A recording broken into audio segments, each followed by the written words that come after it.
West Texas with his own hand brought down angels from the promised land. Building a business is tough, but I hear building a business in California is next to impossible. This is Texas Governor Rick Perry, and I have a message for California businesses. Come check out Texas. There are plenty of reasons Texas has been named the best state for doing business for 8 years running.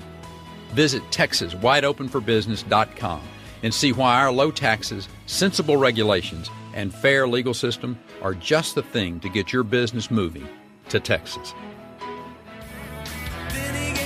You're listening to the Laura Ingraham Show on a Friday here in South Florida, another great place to do business.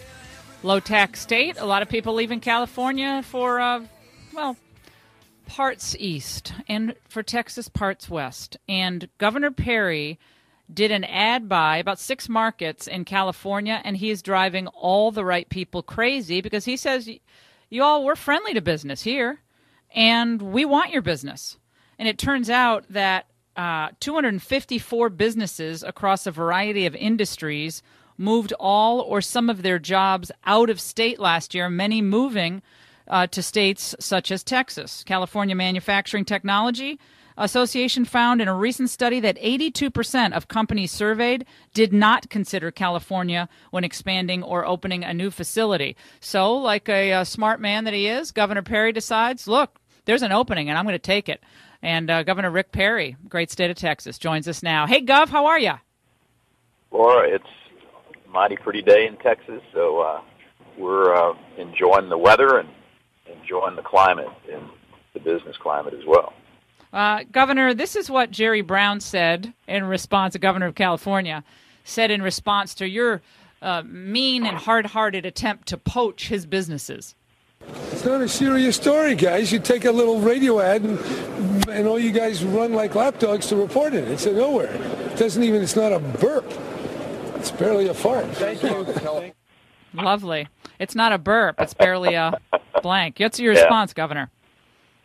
Well, listen, this is about competition between states, and if we didn't matter, we would be ignored. The fact is, Texas, Florida, Louisiana, they do matter, and people are moving to those states. We have a great competition.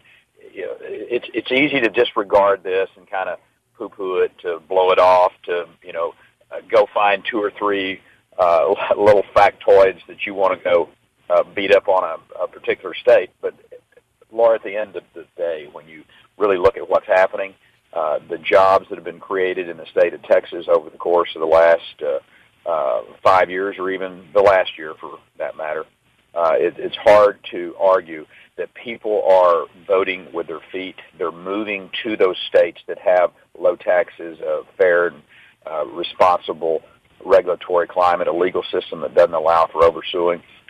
Just in the last 5 years, we've had huge numbers of private sector jobs created in Texas, some almost 350,000 private sector jobs in the last 5 years, while California has lost almost 650,000 private sector jobs in that same period of time. Since 1990, California's unemployment rate has been above the national average for 23 years. So there's something going on here, and I will suggest to you, people know what it is. It's overtaxation, overregulation. And listen, this isn't about bashing California. It's a beautiful state. I mean, when you look at within 30 miles of that coast from Northern California all the way down to San Diego, absolutely beautiful. I tell people that's Exhibit A of how government could foul something up so bad that you would leave that beauty to come live somewhere else. But that's exactly what's happened. Well, I was mentioned earlier, I was having lunch with a very famous tennis player who's lived in California for, I think, 3 decades. And he's moving his family to Florida. He said he's done, and he loves it. It's beautiful, but he's done. And he said, I'm demonized as a business creator, and I'm not doing it anymore. Yep.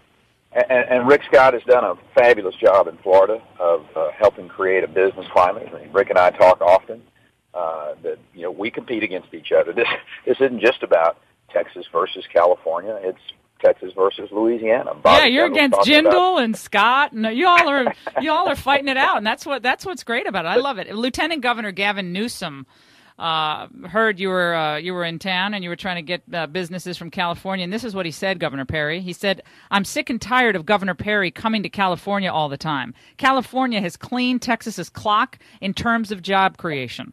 How do you respond to that? Well, the lieutenant governor actually led a delegation to Texas last year, and in 2012 he came to Austin, and the question was asked, "How are you creating the jobs that you are in the state of Texas?" He was a very reasonable and a pleasant fellow when he was in Texas, and I understand smack talk. We do it all the time on the athletic field, and then at the end of the competition, you look up at the scoreboard and you see how you're doing. And the scoreboard is overwhelmingly in Texas' favor from the standpoint of job creation. I mean, and I get it. I understand what they're doing, but you cannot argue with the facts. And the facts are that Texas is creating jobs, and they're creating jobs in all categories. This isn't, some people say, "Oh, you're just creating low wage jobs." We're creating jobs in every category, entry-level jobs. Healthcare. Healthcare is incredible. And every one of those areas, we're doing it. Listen, most places we get it. You're not going to be the CEO straight out of college or your technical institution, but if you want to be a CEO, the place you need to be is in Texas.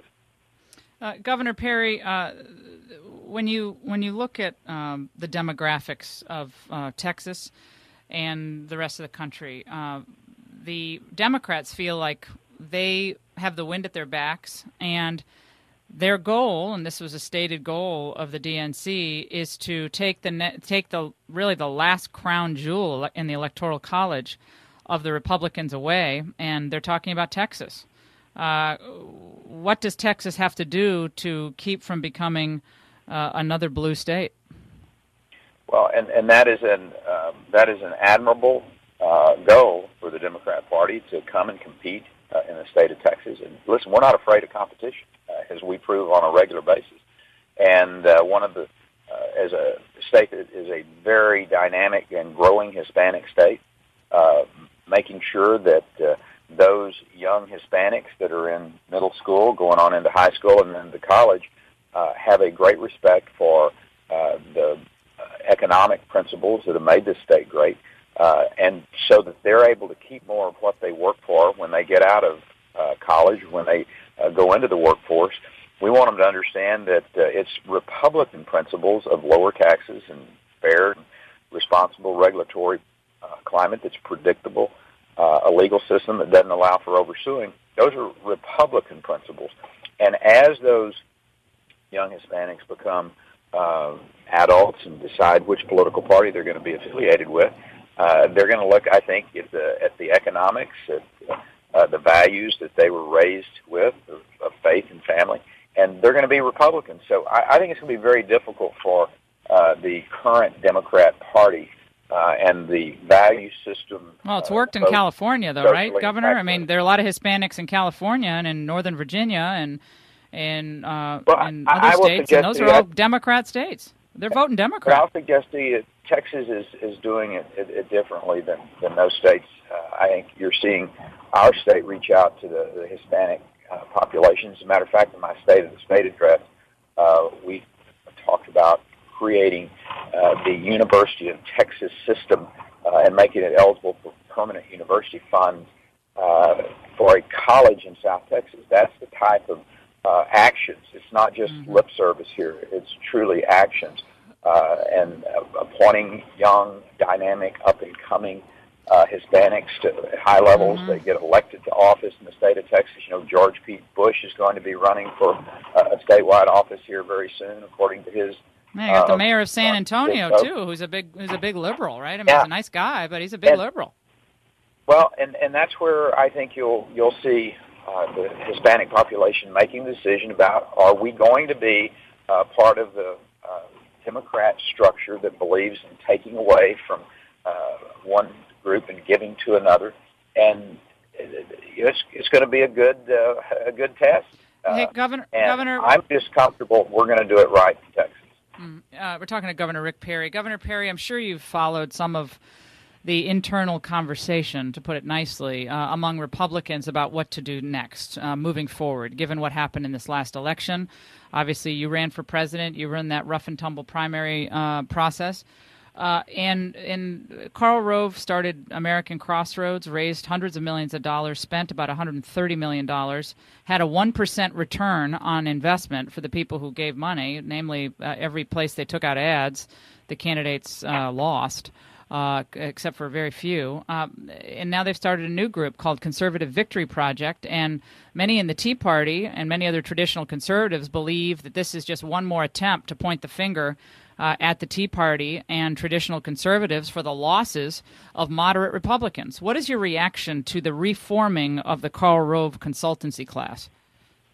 Well, I think Americans are smart enough to figure out where they want to invest their money, and 1% return on your investment is what turns you on, then that will speak for itself. But when you decide who's going to have the best message, I think over the course of the next 18 to 24 months, you will see various and sundry groups standing up and various candidates standing up and talking about their vision for America. I think that's going to be substantially more carrying the day than. But is the Tea Party to blame for these losses in this last election? I mean, it seems like we keep moderating moderates. Yeah, I would suggest to you that people who try to moderate their views to win a particular vote are going to be weaker and weaker as time goes. I think people want to see people they believe, people they trust, and people that are going to be consistent in their position. So moderation from the standpoint of in pursuit of an electoral victory is a failure, in my opinion. We want, and I think most Americans want, someone that will stand up and say, look, here's what I believe in. Whether it's standing up for the values of the Boy Scouts of America that for 100 years has been there, it's easy to be popular. Being consistent is what Americans are really looking for. And I think whether it's the President of the United States or whether it's the governor of a state, consistency of philosophy will be carrying the day as we go forward.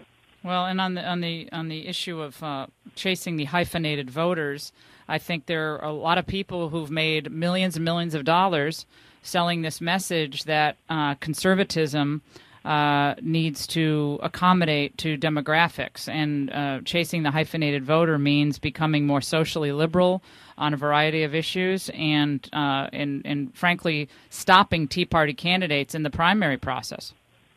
Yeah.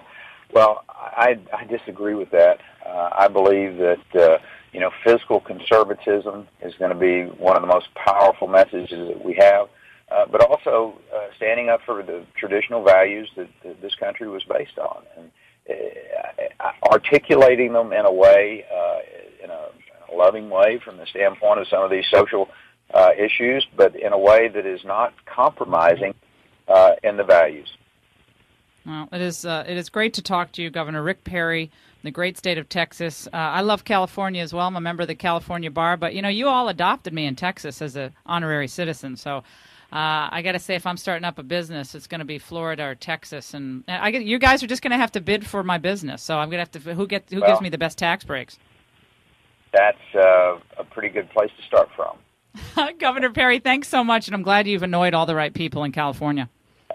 God bless you, Laura. Take care. All right. We'll take a break on the Laura Ingraham Show. I don't think we're going to see a lot of moderation on the part of Governor Perry, and yet somehow his state keeps winning. Don't go away. I'll see you in Houston if I ever get out that way. I'll see you in Dallas. The Laura Ingraham Show. But I won't have long to stay if you're ever out west, son. And you're feeling like slowing down, I'll see you.